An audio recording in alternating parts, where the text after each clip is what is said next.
오늘 말씀 시리즈 설교 20번째 시간입니다. 현실의 상황이 아닌 말씀으로 하나님을 바라보기라는 제목으로 하나님의 말씀 전하도록 하겠습니다. 이러한 이야기가 있습니다. 한 목사님께서 야간에 산행을 하시다가 그만 미끄러져 절벽에 매달리게 되는 급박한 상황에 놓이게 되었습니다. 자, 아래는 낭떠러지고 이제 잡고 있는 나무뿌리마저 곧 끊어질 그러한 상황인 것입니다. 이 다급해진 목사님께서 이렇게 외쳤다고 합니다. 사람 살려, 위에 아무도 없어요 라고 그렇게 외쳤더니 거룩한 목소리가 위로부터 들리기를 이렇게 말씀했답니다. 걱정하지 말거라 라고 말씀을 하신 것입니다. 그래서 누구시냐고 질문을 드렸더니 말씀하시기를 나는 하나님이다 라고 그렇게 음성이 들리는 것입니다. 그래서 목사님이 그 음성을 듣자마자 이렇게 이야기합니다. 하나님 살려주세요. 아주 다급한 목소리로 그렇게 외쳤더니 하나님의 음성이 들리기를 알겠다. 그럼 잡고 있는 나무줄기를 놓거라. 그렇게 말씀을 하시는 것입니다. 목사님은 당황했고 잘못 들었는가 다시금 질문을 했을 때 하나님 다시금 말씀하시기를 나를 믿고 잡고 있는 나무줄기를 놓으면 살 수 있다 라고 그렇게 말씀하시는 것입니다. 자, 그 말씀을 듣고 믿음이 좋으신 목사님이 이렇게 이야기했다고 하죠. 거기 위에 하나님 말고 다른 분 없어요. 저와 여러분들이 신앙생활을 잘 하다가 흔들리게 되는 상황이 놓이게 될 때가 있죠. 바로 아주 다급한 현실의 다급한 형실의 상황에 우리가 놓이게 되면 우리가 언제 예수님을 믿는 사람이었는지 우리의 믿음이 온데간데 없게 되는 그러한 모습을 우리가 종종 볼 수가 있습니다.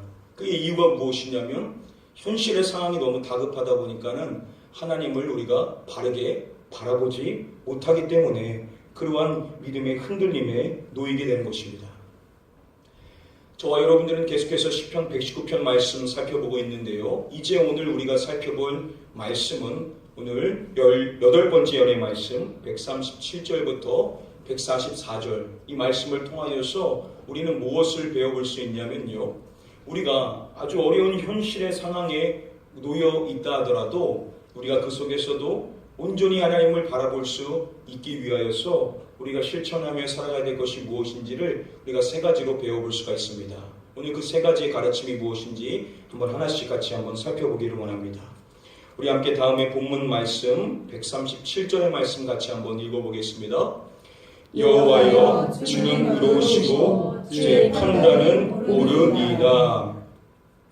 이번 18번째 연에서 본 시편의 저자가 고백하는 첫 번째 내용은 뭐냐면 여호와여 주는 의로우시고 라고 그렇게 고백을 하고 있습니다. 여기서 이 의로우시고 라고 번역이 된 이 단어는요.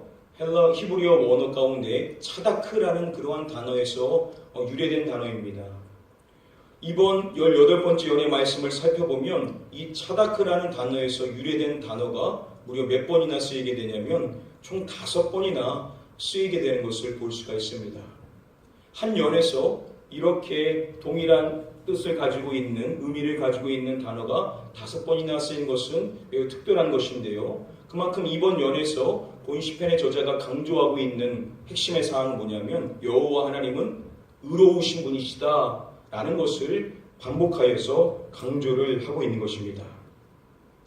이 하나님의 의로우심이라는 것이 어떠한 의미를 갖고 있냐면요. 성경에 따르면 하나님의 의로움은 악인은 징벌하시고 그리고 의인은 도우시는 그런 하나님의 행사와 관련이 있습니다. 자, 하나님의 의로우심을 보기 위한 우리가 볼 수 있는 현실의 상황이 무엇이냐면 악인과 의인의 상황이 명확하게 어떻게 돼야 되냐. 악인은 하나님의 징벌을 받아서 고난 가운데 있어야 되고 반대로 의인은 하나님의 도우심과 축복으로 형통한 삶을 살게 되면 이러한 현실이야말로 하나님의 의로우심을 잘 나타낼 수 있는 그러한 모습인 것입니다. 자, 현실의 상황이 이렇게 되면 하나님의 의로우심을 발견할 수 있다는 것인데 지금 본 시편의 저자가 놓여있는 상황은 어떻습니까? 우리가 오랫동안 살펴본 것처럼 그를 핍박하는 자들이 있죠. 교만한 자들, 악인들이 버젓이 잘 살고 있는 상황입니다. 그리고 하나님을 잘 믿는 본시편의 저자는 그런 그들로 인하여서 멸시를 당하고 박해를 받고 있는 그러한 상황 속에 놓여 있습니다. 자, 하나님의 의로우심이 나타나는 그 모습은 악인이 고난 가운데 있고 의인이 형통해야 되는데, 지금 본시편의 저자가 놓여 있는 상황은 완벽히 그 정반대에 있죠. 악인은 형통하고 의인은 그들로 인하여 핍박받고 고난을 받는 그러한 상황 속에 지금 본시편의 저자가 놓여 있다는 것입니다. 여러분, 이러한 현실에 놓여 있는데 하나님에 대해서 아무런 의문을 가지지 않고 아무런 질문을 하지 않고 하나님이 의로우시다라고 고백한다는 것은 결코 쉽지가 않은 것이라는 것이죠. 그래서 예레미야서 말씀해 보시면은 하나님 앞에 믿음을 고백하고 이렇게 질문하는 것을 볼 수가 있습니다. 주께서 의로우시나이다. 그러나 내가 주께 질문하옵나니 악한 자의 길이 형통하며 반역한 자가 다 평안함은 무슨 까닭이니까. 그가 먼저 하나님께서 의로우시다라고 고백을 하죠. 자, 그런데 그 고백 이후에 그가 뭐라고 이야기하냐면 내가 주께 질문하옵나니 라고 그렇게 말합니다. 하나님의 의로우심은 의로우심인데 자기에게 의문이 있다는 겁니다. 그 의문이 무엇이냐면 악한 자의 길이 형통하며 반역한 자가 다 평안함은 무슨 까닭이니까 라고 그렇게 질문을 하는 겁니다. 이 뉘앙스가 어떠한 것인지 아시겠죠? 하나님이 의로우시면 악한 자가 왜 형통하고 왜 반역한 자가 평안합니까? 라고 이야기하는 것입니다. 하나님이 의로우시면 그러지 말아야 되는데 왜 악한 자와 반역한 자가 이렇게 잘 살도록 두시는 것입니까? 라고 그렇게 하나님에 대해서 의문을 표출하고 있는 것입니다. 하나님의 위대한 선지자인 예레미야도 하나님 앞에 의문을 갖고 그 질문을 드릴 수밖에 없었다는 것입니다. 또한 시편 73편, 아삽의 시로 알려진 73편의 말씀을 보시면은요, 이러한 고백이 나오는 것을 볼 수가 있습니다. 하나님은 마음이 정직한 사람과 마음이 정결한 사람에게 선을 베푸시는 분이시건만 나는 그 확신을 잃고 넘어질 뻔했구나. 그 믿음을 버리고 미끄러질 뻔했구나. 그가 말하기를 하나님은 정직한 사람과 마음이 정결한 사람, 즉 의인에게 선을 베푸시는 분이시다 라고 그렇게 이야기를 합니다. 하나님은 의인을 도우시는 분이시다 라고 그렇게 이야기를 하는 것인데요. 그런데 이어지는 말씀에 보시면은 그가 말하기를 나는 그 확신을 잃고 넘어질 뻔했구나. 그 믿음을 버리고 미끄러질 뻔했구나 라고 그렇게 아삽이 고백을 하는 것입니다. 하나님이 선을 행하는 그 선을 행하시는 행하심에 대해서 그가 의문을 품게 됐다는 것이죠. 그 확신을 잃을 수 있게 됐던 것이고, 그리고 그 믿음이 버릴 뻔할 만큼 실족하는 상황에 놓이게 되었음을 그는 고백을 하고 있다는 것입니다.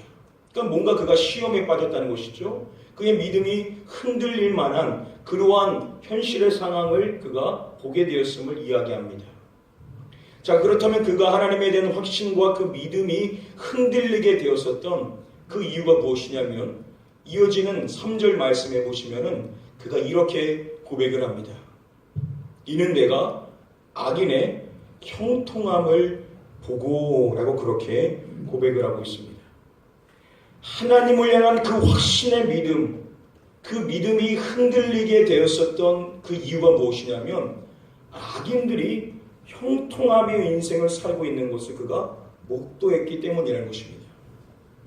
이어서 말하기를 사람들이 당하는 고난이 그들에게는 없고 사람들이 당하는 재앙도 그들에게는 없나니 라고 말합니다. 일반적으로 사람들이 다 고난을 당하고 재난을 받지 않습니까? 그런데 지금 아삽의 눈에 봤었을 때에 오히려 악인들에게는 그러한 재난과 고난이 있지를 않다는 겁니다. 오히려 그들은 형통한 인생을 살고 있는 것을 그가 목도하게 되었던 것입니다.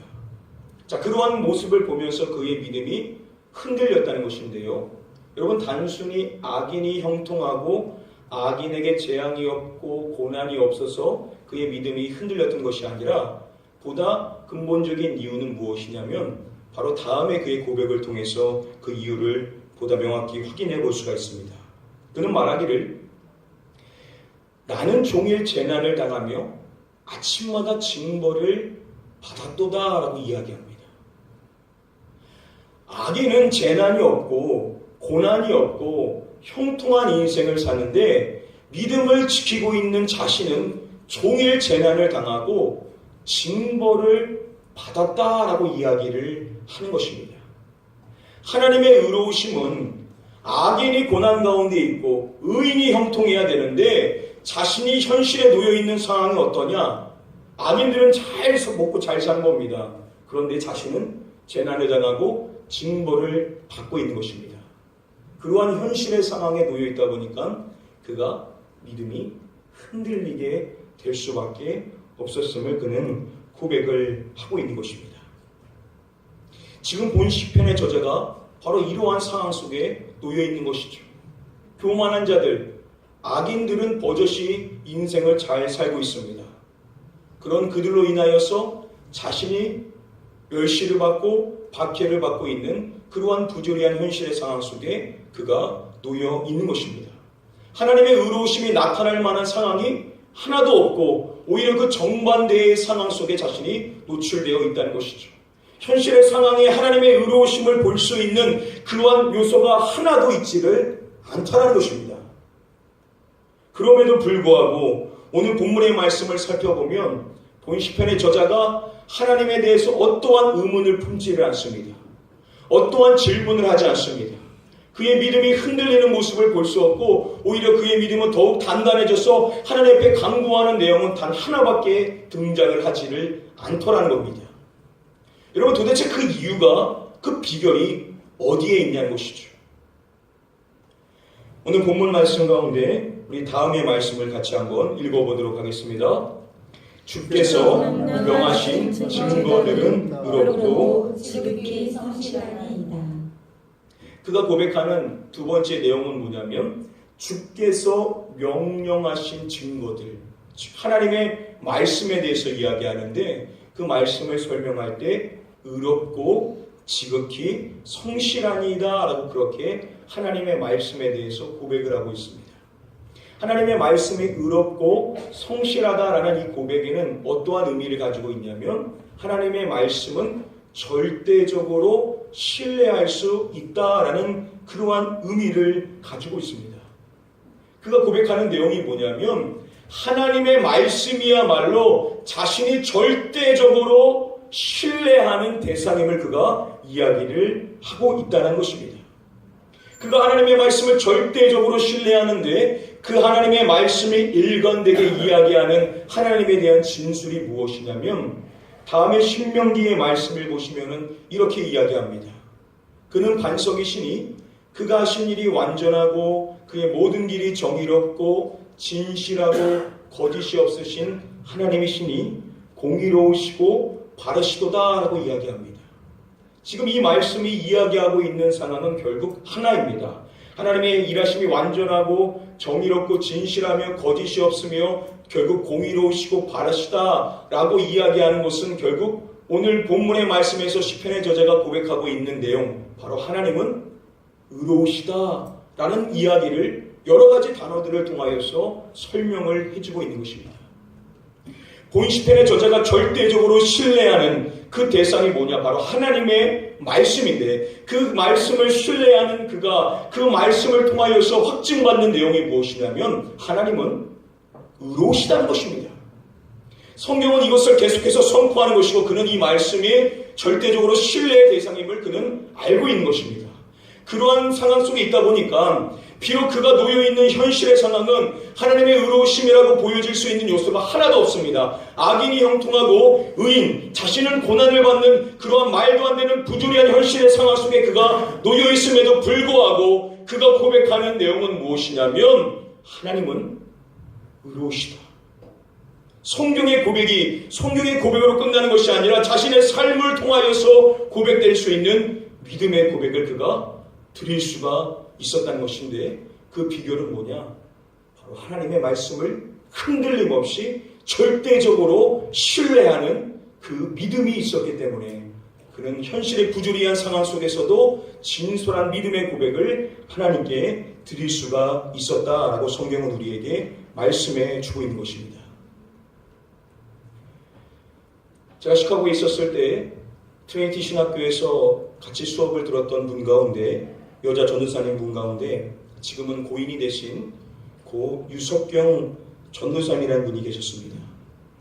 서울대 불어 국문학과를 졸업하시고 서울의 유명한 학원 강사로서 활동을 하시다가 늦은 나이에 이제 선교사로 헌신을 다짐하시고 그리고 미국으로 건너와서 신학교에서 공부를 하셨던 것입니다.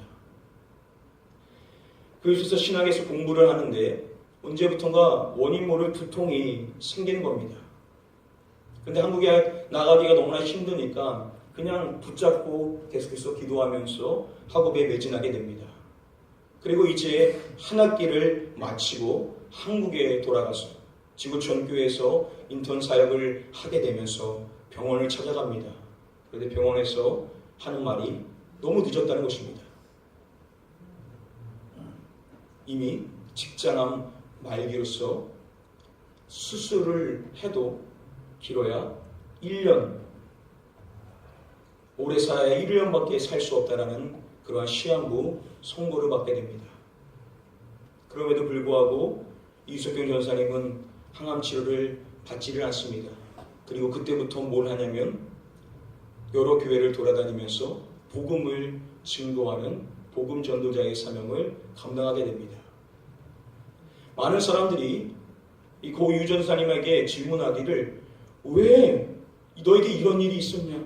어떻게 너의 인생의 삶에 하나님이 이런 일을 허락할 수 있었냐? 라고 질문하면서 하나님을 원망하지 않냐? 라고 그렇게 많이들 물었다는 것입니다. 그런데 이 고 유 전사님은 단 한 번도 하나님을 원망해 본 적이 없다라고 그렇게 말씀을 하십니다. 자, 당사자가 하나님에 대해서 원망한 적이 한 번도 없다라고 이야기했음에도 불구하고 사람들은 계속해서 의문이 생기는 겁니다. 아니, 도대체 왜 너에게 이런 일이 일어났냐라고 이야기하면서 하나님을 위하여 헌신하고 모든 좋은 길을 버리고 모든 물질을 다 버리고 선교사가 되기 위하여서 신학을 공부하며 이제 마음껏 사역을 해야 될 이 시기에 왜 너에게 이런 일이 일어났냐라고 대신 질문하면서 한탄을 한 겁니다. 그러나 이 전사님은 한 번도 하나님에게 왜 나에게 이런 일이 일어났냐라고 단 한 차례도 원망하며 질문해 보지를 않았다는 겁니다. 자신은 그렇게 질문할 필요가 없었음을 이야기합니다. 그 이유가 무엇인지, 다른 사람은 다 이해가 가지 않고 다른 사람은 왜 너에게 이런 일이 있냐, 하나님 앞에 질문하며 원망하지 않았냐 라고 이야기할 때 당사자는 마지막 호흡이 끊어지는 그날까지도 아무런 원망 없이 오히려 나는 너무 행복합니다. 너무 기쁩니다. 나는 복음이 너무나 행복한 능력이라는 것을 체험합니다. 라고 고백할 수 있었던 그 비결을 이야기할 때 전사님은 이렇게 고백을 하셨습니다. 저는 하나님을 이해하는 것이 아니라 신뢰하기 때문입니다. 라고 그렇게 고백을 하셨습니다. 여러분, 이게 바로 진정한 크리스찬의 고백이어야 되지 않습니까? 여러분, 하나님은 이해의 대상이 아닙니다. 우리의 머리로 이해되고 우리의 학식으로 우리의 상황 속에서 이치에 맞는 상황으로 하나님이 떨어져야 우리가 하나님을 믿을 수 있느냐? 그렇지 않다는 것이죠. 사랑하는 성도님들, 하나님은 우리에게 이해의 대상이기 이전에 먼저 신뢰의 대상이라는 것을 우리는 깨닫고 우리에게 주신 하나님의 말씀을 우리는 절대적으로 신뢰하는 자가 되어야만 될 줄 믿습니다. 오늘 이것이 하나님의 말씀을 통하여서 우리에게 주시는 첫 번째 말씀의 가르침입니다. 저와 여러분들이 하나님의 말씀을 어떻게 대해야 되냐?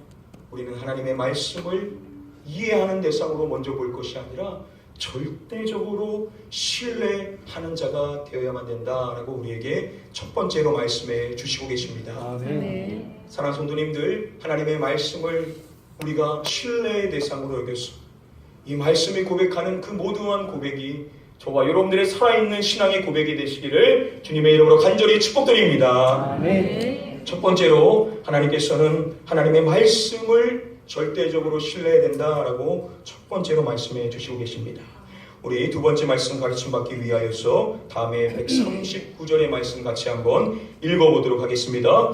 내 대적들이 주의 말씀을 잊어버렸으므로 내 열정이 나를 삼켰나이다. 본 시편의 저자가 또한 이야기하는 내용 가운데 자신의 대적들에 대해서 언급을 하고 있습니다. 그러한 그들에 대해서 설명할 때 본 시편의 저자는 말하기를 그들이 주의 말씀을 잊어버렸으므로 라고 그렇게 설명을 하고 있습니다.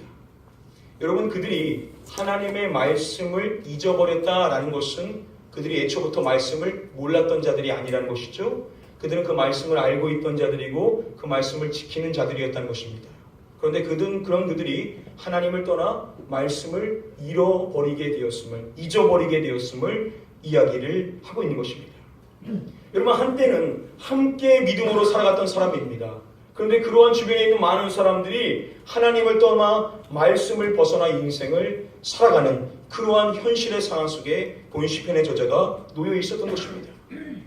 그렇게 주변에 있는 사람들이 하나님을 떠나 말씀을 잊어버리고 있는 그러한 구조된 현실 상황 속에 그는 무엇이라고 고백을 하냐면 이렇게 고백을 하고 있는 것입니다. 내가 미천하여 멸시를 당하나 주의 법도를 잊지 아니하였나이다 라고 그렇게 고백을 하고 있습니다.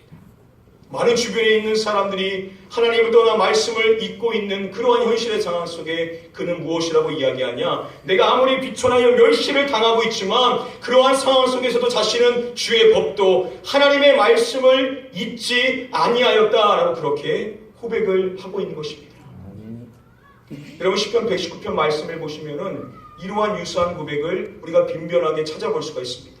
그가 고백할 때 자신은 하나님의 이 말씀을 잊지 않을 것이다, 잊지 않았습니다 라는 이와 같은 유사한 고백들을 많이 찾아볼 수가 있습니다. 여러분, 왜 그가 이러한 고백을 자꾸만 하는 것일까요? 그냥 말씀을 지킵니다, 저는 이 말씀을 항상 순종하며 살아갑니다 라고 이야기하면 되지 왜 자꾸만 이 말씀을 잊지 않는다 라고 그렇게 강조하며 결단을 하고 있느냐는 것입니다. 바로 지금 그가 놓여있는 현실의 상황이 어떠하냐? 모두가 말씀을 붙들고 모두가 그 말씀을 기억하며 살아가는 것이 아니라 주변에 있는 많은 사람들, 자신의 대적자들이 하나님의 말씀을 잊어버리고 있는 그러한 현실의 상황 속에 그가 놓여있기 때문에 자신이 그러한 자들에게 본받지 않기 위하여, 그러한 자들에게 물들지 않기 위하여서 자신은 계속해서 말씀을 지킨다, 말씀을 잊어버리지 않습니다, 이 말씀을 잊지 않고자 결단합니다 라는 그러한 고백을 드리고 있다는 것입니다. 여기서 그의 대적들이 하나님의 말씀을 잊어버렸다라는 이와 같은 표현을 영어 성경으로 보시면 뭐라고 이야기하냐면 하나님의 말씀을 무시했다, 하나님의 말씀을 업신여겼다라고 그렇게 번역을 합니다. 하나님의 사람이었었던 다윗이 하나님의 은혜에서 떠나 범죄하여서 형식적인 예배를 드리고 있었던 다윗, 그러한 다윗을 책망하시기 위하여 나단을 보내셔서 하나님께서 다윗에게 이렇게 말씀을 하십니다. 이제 네가 나를 업신여기고, 하나님께서 다윗에게 책망하시기를 네가 나를 업신여긴 거다, 네가 나를 업신여겼다 라고 그렇게 말씀하시는 것입니다. 자, 그런데 이 말씀 앞절인 9절 말씀에 하나님께서 먼저 하신 말씀의 내용을 보시면은 이렇게 말씀하신 것을 볼 수 있습니다. 그리한데 어찌하여 내가 여호와의 말씀을 업신여기고 나보기에 악을 행하였느냐. 하나님이 먼저 말씀하신 그가 업신여긴 대상으로 이야기하는 것은 무엇이냐면 여호와의 말씀, 하나님의 말씀을 업신여기는 것은 곧 누구를 업신여기는 것이냐? 하나님을 업신여기는 것이다 라고 하나님께서 직접 밝혀주시고 계신 것을 볼 수가 있습니다. 지금 시편의 저자가 놓여있는 현실의 상황 속에서 그의 대적들은 하나님의 말씀을 업신여겼다는 것은 곧 하나님을 업신여겼다는 것이죠.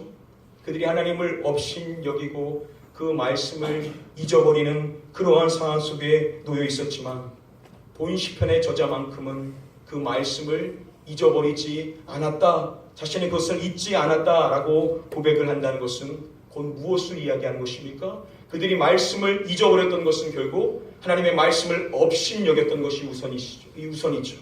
그런 점에 봤었을 때 본 시편의 저자가 하나님의 말씀을 잊지 않았다는 것은 결국 그 말씀을 귀중히 여겼다라고 그렇게 표현하는 것이라고도 바꿔서 말할 수가 있는 것입니다.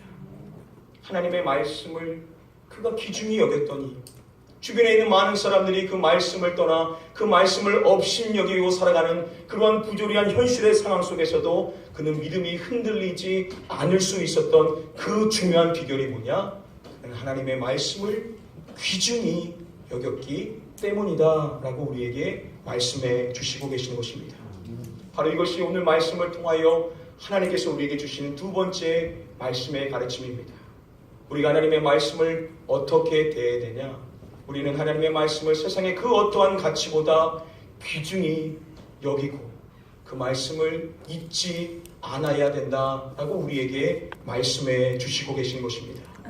사랑하는 성도님들, 세상에서 저와 여러분들이 흔들리지 않고 아무리 부조리한 현실의 상황 속에 우리가 놓인다 하더라도 우리가 흔들림 없이 하나님을 온전히 바라보기 위해서는 우리는 하나님의 말씀을 귀중히 여기는 자가 되어야만 될 줄 믿습니다.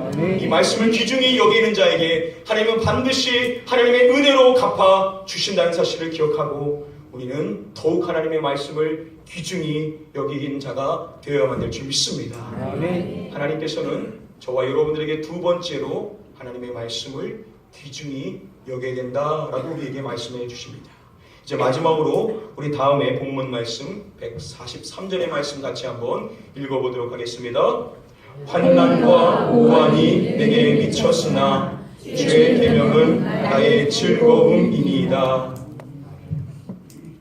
그는 자신의 상황을 설명할 때 환난과 우한이 내게 미쳤으나 라고 이야기를 하고 있습니다. 여기서 이 환난이나 우한이라는 단어는 서로 다른 의미가 아니라 결국 동일한 의미를 가지고 있는 단어임에도 불구하고 이 두 단어를 쓴 이유는 그만큼 자신이 놓여있는 상황이 어렵고 심각한 상황임을 그가 강조하기 위해서 이렇게 두 단어를 쓰고 있는 것입니다. 앞서서 그는 자신의 상황을 이미 밝혔습니다.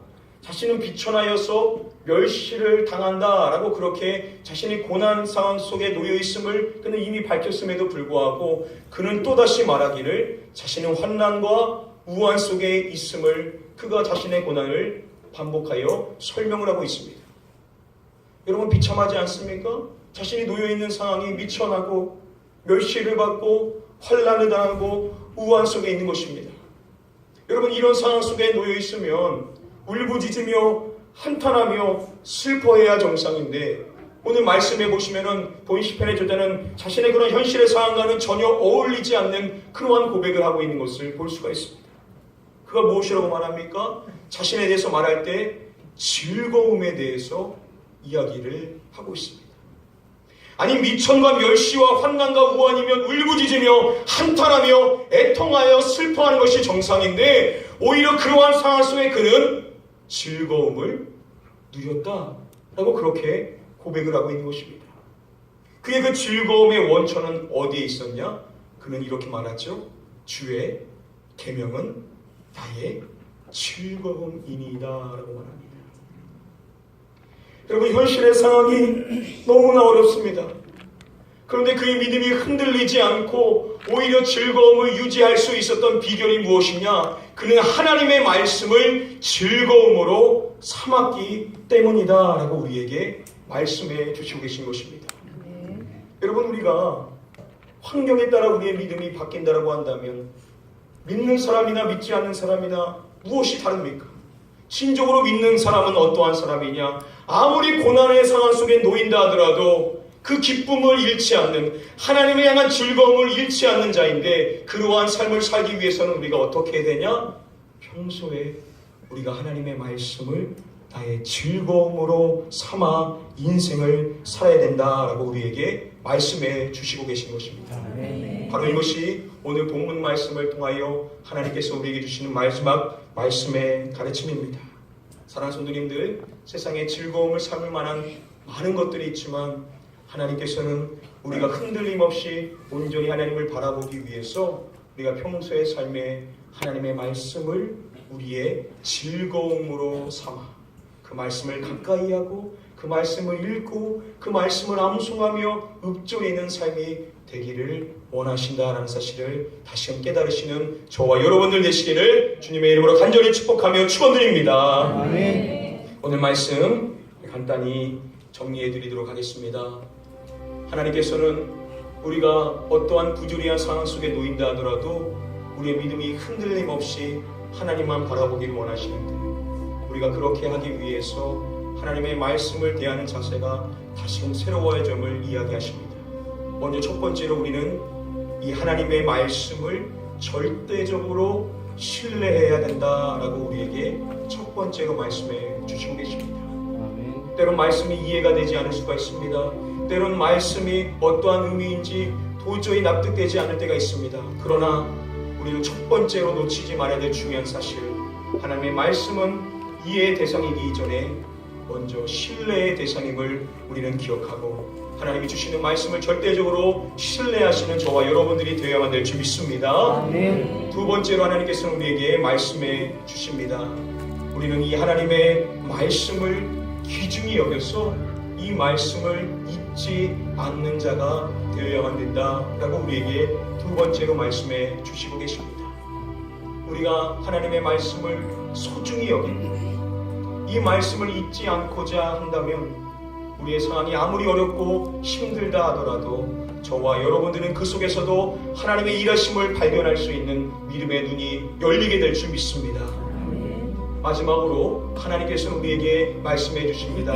저와 여러분들이 이 하나님의 말씀을 우리의 즐거움으로 삼아야 된다라고 우리에게 말씀해 주시고 계십니다. 여러분, 찬송가의 가사에도 있는 것처럼 우리가 세상 즐거움을 다 버리고 세상의 향락거리들을 다 버리고 하나님의 말씀을 우리의 즐거움으로 삼게 된다면 우리가 놓여있는 어떠한 상황이고 우리가 어떠한 현실의 상황 속에 놓인다 하더라도 우리는 믿음으로 하나님을 온전히 바라볼 수 있는 자가 되게 될 줄 믿습니다. 아멘. 사랑하는 성도님들, 그런 점에 있어서 이제 저와 여러분들이 내일부터 구약 성경 통독 새벽 기도회를 시작하게 됩니다. 말씀을 신뢰하라, 말씀을 귀중히 여기라, 말씀을 즐거움으로 삼아라. 하나님의 말씀을 읽는 것, 하나님의 말씀을 통독하는 것에서 벗어날 수 없는 말씀의 가르침입니다. 사랑하는 성도님들, 함께 오셔서 우리 말씀을 읽고 하나님의 뜻을 분별하고 그 말씀을 우리의 즐거움으로 삼아서 여러분들 남은 삶 동안 늘 하나님의 모든 시선을 드림으로써 하나님의 일하심을 발견할 수 있는 그러한 성숙한 성도님들 다 되게 되시기를 주님의 이름으로 간절히 축복하며 축원드립니다. 한 주간도 여러분들 말씀 암송을 잘 하신 줄 믿습니다. 지난 한 주간 우리 말씀 암송 어떻게 하셨는지 우리 준비된 영상 잠시 한번 보도록 하겠습니다.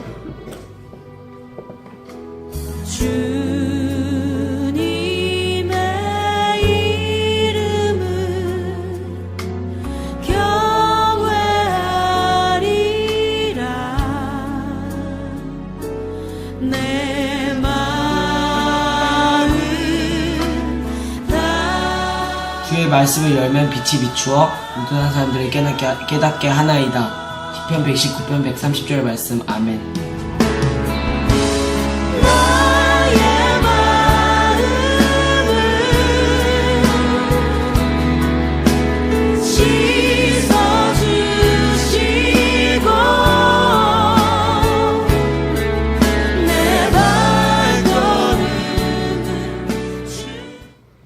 여러분들 계속해서 말씀 암송하시고 또 인증해 주시기를 부탁을 드립니다. 우리가 한 주간 또 붙잡아야 될 암송할 축복의 말씀 21번째 말씀입니다. 여러분들 주보에 있는 이 말씀 카드 보시면서 우리 같이 한번 천천히 읽어보도록 하겠습니다. 시작. 주의 말씀이 심히 순수함으로 주의 종이 이를 사랑하나이다. 아멘. 우리 자리에서 일어나셔서 찬양하실 때 우리 이 찬양으로 고백하기를 원합니다. 모든 상황 속에서 주를 찬양할지라. 주는 너의 큰 상급, 큰 도움이시라. 주의 얼굴 구하되 주의 영을 구하사 크신 사랑 안에서 주를 보게 하소서. 내 영혼이 확정되어 싸우니 믿음의 눈들어 주를 바라봅니다. 우리 가사를 생각하면서 우리가 어떠한 상황 속에서도 주님만 바라볼 수 있는 자가 되게 해달라고 우리 한번 사모하는 마음으로 같이 한번 찬양하겠습니다. 모든 상황 속에서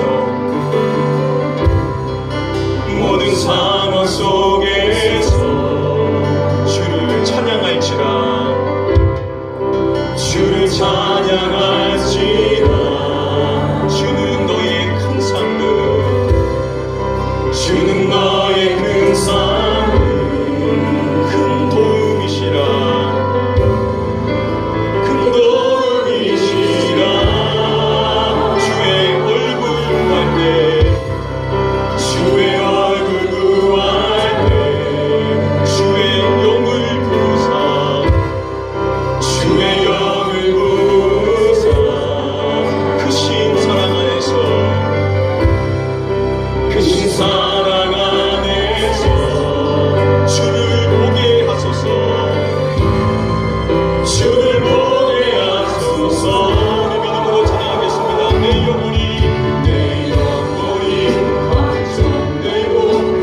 확정되어 싸우니 믿음의 눈으로 주를 바라봅니다.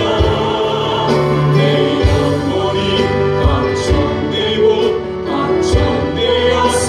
싸우니 믿음의 눈으로 주를 바라봅니다. 다시 한번 찬양하겠습니다. 모든 상황 속에서 주를 찬양할지라. 주를 찬양할지라. 주는 너의 큰 상급, 주는 너의 큰 상급, 큰 도움이시라. 큰 도움이시라.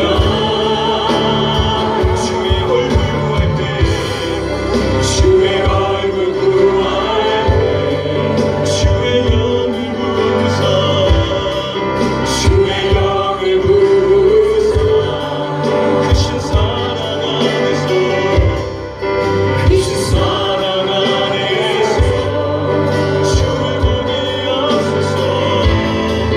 주를 보게 하소서. 우리 두 손으로 찬양하겠습니다. 내 영혼이 확정되어 싸우니 믿음의 눈으로 주를 바라봅니다. 내 영혼이 확정되어 싸우니 믿음의 눈으로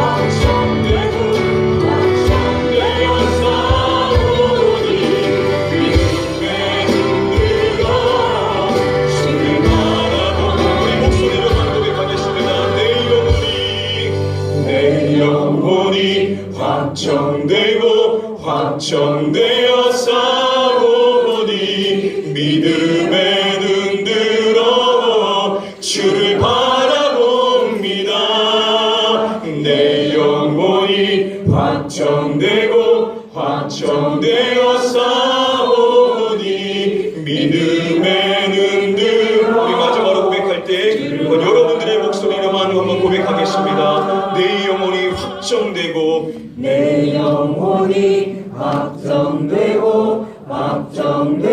싸우니 믿음의 눈들어 주를 바라봅니다.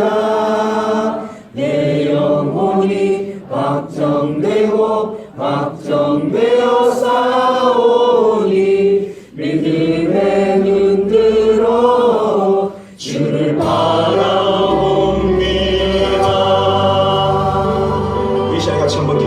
기도하겠습니다. 하나님, 이 찬양의 가사와 같이 우리의 마음이 확정되어서 하나님을 절대적으로 신뢰하고 하나님의 말씀을 귀중히 여기고 그 말씀을 즐거움으로 삼아 모든 상황 속에서 주님을 찬양하며 주님의 일하심을 목도할 수 있는 자가 되게 하여 달라고 우리의 신앙을 위해서 같이 한번 통솔 합심하여 기도하도록 하겠습니다. 기도합니다.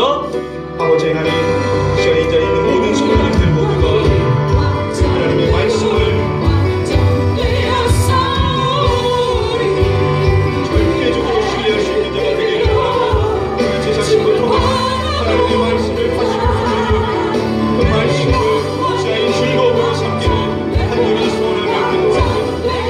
어떠한 상황 속에 놓인 자들은 나의 마음이 확정되어서 주님을 나는 찬양할 수 있는 자가 되기를 원합니다. 나의 믿음의 눈이 열려 날마다 하나님의 일하심을 볼 수 있게 하여 주시옵시고 어떠한 상황 속에서도 하나님의 마음을 알 수 있는 자가 되게 하시옵시고 하나님께서 나의 어떠한 상황 속에서 연단하게 하시더라도 나는 믿음이 흔들림이 없이 하나님을 볼 수 있게 하여 주시옵시고 날마다 내 마음이 확정되어 주셔서 말씀 안에 즐거움을 누리고 말씀 안에 하나님을 볼 수 있는 거룩한 신령들이 될 수 있도록 은혜를 하여 주셔서 이제 있는 모든 소리들 모두 승리하게 하여 주시옵소서.